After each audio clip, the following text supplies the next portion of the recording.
ಇನ್ನು ಜಾತಿ ಜನಗಣತಿ ವರದಿ ಸಲ್ಲಿಕೆಗೆ ಇದೀಗ ಕೌಂಟ್ ಡೌನ್ ಶುರುವಾಗಿದೆ. ಜಾತಿ ಗಣತಿ ವರದಿ ಸಲ್ಲಿಕೆಗೆ ಕಡೆಗೂ ಮುಹೂರ್ತ ಫಿಕ್ಸ್ ಆಗಿದೆ ಅನ್ನೋದು ಈಗ ಗೊತ್ತಾಗ್ತಾ ಇದೆ. ಯಾವಾಗ ಈ ಜಾತಿ ಗಣತಿ ವರದಿ ಸಲ್ಲಿಕೆ ಆಗುತ್ತೆ ಅಂತ ಎಲ್ಲರೂ ಕೂಡ ಕೇಳ್ತಾ ಇದ್ರು. ಅದಕ್ಕೀಗ ಕೌಂಟ್ ಡೌನ್ ಶುರುವಾಗ್ತಾ ಇದೆ.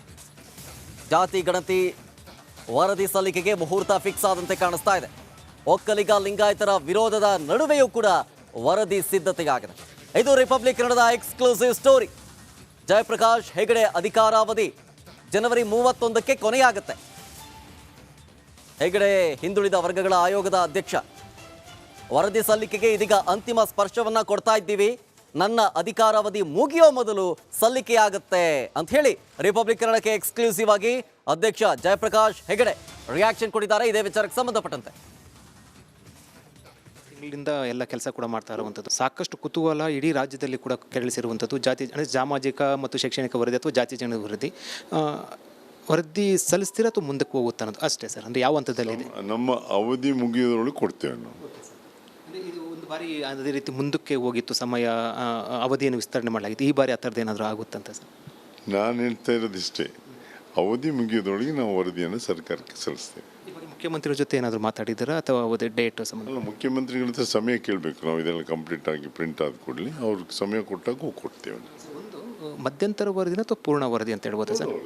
ಮಧ್ಯಂತರ ವರದಿ ಅಂತ ಬರೋದಿಲ್ಲ, ಇದರಲ್ಲಿ ಪೂರ್ಣ ವರದಿನೇ ಕೊಡಬೇಕಾಗುತ್ತೆ.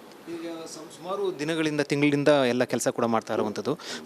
ಅಂದರೆ ಈ ಸಭೆಗಳು ನಿರಂತರವಾಗಿ ಸಭೆಗಳು ನಾವು ಯಾವ ಫೋನ್ ಮಾಡಿದ್ರು ಕೂಡ ಸಭೆಯಲ್ಲಿ ಇದ್ದೀರಿ ಅಂತ ಹೇಳ್ತಾರೆ. ಒಂದು ಪ್ರವಾಸ ಅಂದರೆ ಈ ವರ್ಕ್ ಸಂಬಂಧಪಟ್ಟಂತೆ ಸಂಪೂರ್ಣವಾಗಿ ಎಲ್ಲ ವರ್ಕ್ ಮುಗಿದಿದೆ ಸರ್. ಇನ್ನು ಕೇವಲ ಇನ್ನೊಂದು 2-3 ದಿನ ಮಾತ್ರ ಇರುವಂಥದ್ದು, ಇನ್ನು 4-5 ದಿವಸ ಮಾತ್ರ ಇರುವಂಥದ್ದು.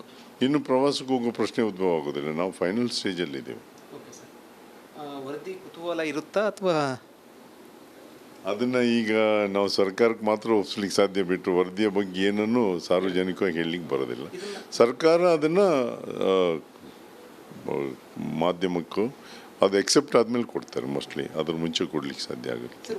ಒಂದು ಅಂದರೆ ನೀವು ವರದಿ ಸಲ್ಲಿಸಿದ ನಂತರ ಟೆಕ್ನಿಕಲ್ ಆಗಿ ವರದಿ ಸರ್ಕಾರ ಬಿಡುಗಡೆ ಮಾಡಬೇಕು ಅಥವಾ ಸದನದಲ್ಲಿ ಇಟ್ಟು ಬಿಡುಗಡೆ ಮಾಡಬೇಕು ಸರ್? ಇದು ನಿಮ್ಮ ಕ್ಯಾಬಿನೆಟ್ನಲ್ಲಿ ಇಡ್ತಾರೆ, ನಂತರ ಸದನಕ್ಕೆ ಹೋಗ್ತದೆ. ಸದನ ಆದಮೇಲೆ ಅವ್ರು ಹೇಳಿಕೆಯನ್ನು ಕೊಡ್ತಾರೆ. ಈಗ ಇದು ಜಯಪ್ರಕಾಶ್ ಹೆಗಡೆಯವರ ವರದಿನ ಅಥವಾ ಕಾಂತರಾಜ್ ವರದಿನ? ಯಾಕಂದರೆ ಅದು ಒಂದು ಗೊಂದಲ ಇತ್ತು ಜನಗಳಲ್ಲಿ, ಅಥವಾ ಒಂದಷ್ಟು ರಾಜಕೀಯವಾಗಿ ಕೂಡ ಈ ವಿಚಾರ ಚರ್ಚೆ ಆಗಿತ್ತು.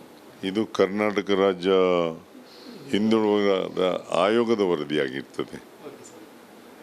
ಯಾಕಂದರೆ ನಾವು ಇಲ್ಲಿ ಅಧ್ಯಕ್ಷರು ಸದಸ್ಯರು ಇರುವಂಥದ್ದು, ಆದರೆ ಮುಖ್ಯವಾಗಿರುವಂಥದ್ದು ಆಯೋಗದ ವರದಿಯಾಗಿರ್ತದೆ. ಸರ್, ಜನವರಿ 31 ತಮ್ಮ ಅಧಿಕಾರ ಅವಧಿ ಇರುವಂಥದ್ದು. 31 ಒಳಗೇನ ಅಥವಾ ಫೆಬ್ರವರಿ 1 ಅಂದರೆ ಅವಧಿ ಮುಗಿಯೋದು ಒಳಗಡೆ ಕೊಡ್ತೀರಂತ? ಅವಧಿ ಮುಗಿಯೋದ್ರೊಳಗೆ ಒಳಗೆ ಅಂತ ಹೇಳಿದೆ ನಾನು, ಕೊಡ್ತೇವೆ.